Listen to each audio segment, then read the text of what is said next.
5 নম্বরে আল্লাহ বললেন ওয়াস-সাবিরিনা ওয়াস-সাবিরাতি, ধৈর্যশীল নারী এবং পুরুষদেরকে আমি পছন্দ করি। আল্লাহু আকবার। মুসলিমিনা মুসলিমাতি, মুমিনিনা মুমিনাতি, কানিতিনা কানিতাতি, সাদিকিনা সাদিকাতি। এবার আসছে সাবিরিনা সাবিরাতি, ওয়াস-সাবিরিনা ওয়াস-সাবিরাতি, ধৈর্যশীল। আমরা ধৈর্যশীল হতে চাই কি চাই না? আপনাদের ধৈর্য আছে? হ্যাঁ আছে। বিপদে ধৈর্য ধারণ করতে পারেন? আল্লাহ তাআলা তুমি আমার ভাইদেরকে ধৈর্য দাও, বলেন আমিন। ধৈর্য ধারণ করার শক্তি দাও গো মেহেরবান, আমায় দাও গো মেহেরবান, পড়েন আমিন। ধৈর্য ধারণ করার শক্তি দাও গো মেহেরবান, আমায় দাও গো মেহেরবান।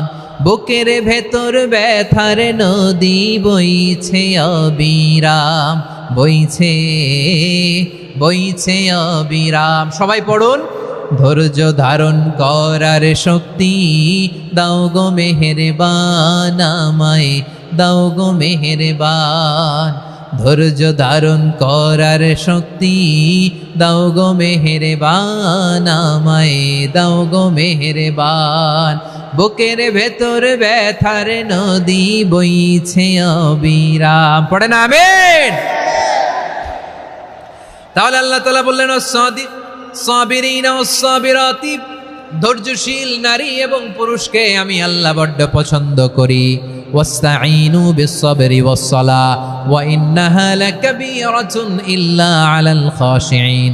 আল্লাহ বলে যখন বিপদে পড়বা সালাত এবং সবর দিয়ে আমার কাছে সাহায্য চাইবা। বিপদ আসলেই রাহমাতাল লিল আলামিন জায়নামাজে দাঁড়ায় যেতেন। আমরা বিপদ আসলে কি করি? হাই হুতাশ, ফেসবুকে স্ট্যাটাস দেই, ঠিক কিনা?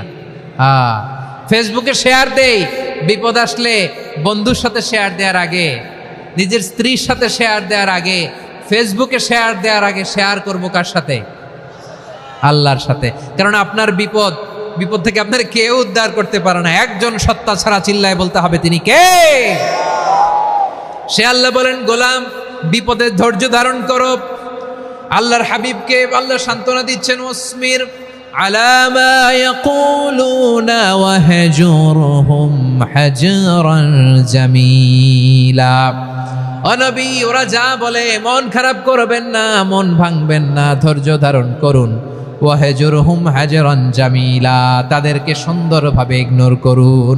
আমার নবীকে গালি দিত কবি বলে, গণক বলে, পাগল বলে, জাদুকর বলে, লেস কাটা বলে। আমার নবী নাকি লেস কাটা, নাউজুবিল্লাহ পড়বেন না। আমার নবী নাকি নির্বংশ, ওনার বংশ নাকি দুনিয়াতে টিকবে না। বলে মুহাম্মদ তোমার কোনো ছেলে সন্তান বেঁচে নাই, তোমার বংশ নির্বংশ হবে। আল্লাহ বলে ইন্না শানিয়াকা হুয়াল আবতার।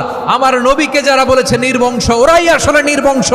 আমার নবীরে কাফিরেরা যেমনি গালি দিত, এই যুগে আমাদেরকেও গালি দেয় এমন কিছু লোক আছে না নাই? আমার নবীকে গালি দিত গণক, জাদুকর, এরপর গালি দিত পাগল, নির্বংশ বলে। আর আমাদেরকে গালি দেয় মৌলবাদী বলে, আমাদেরকে গালি দেয় রাজাকার বলে। রাজাকার শব্দটা তো এখন একটা অ্যাওয়ার্ড হয়ে গেছে, অ্যাওয়ার্ড। রাজাকার রাজাকার গালি দেওয়ার দিন শেষ।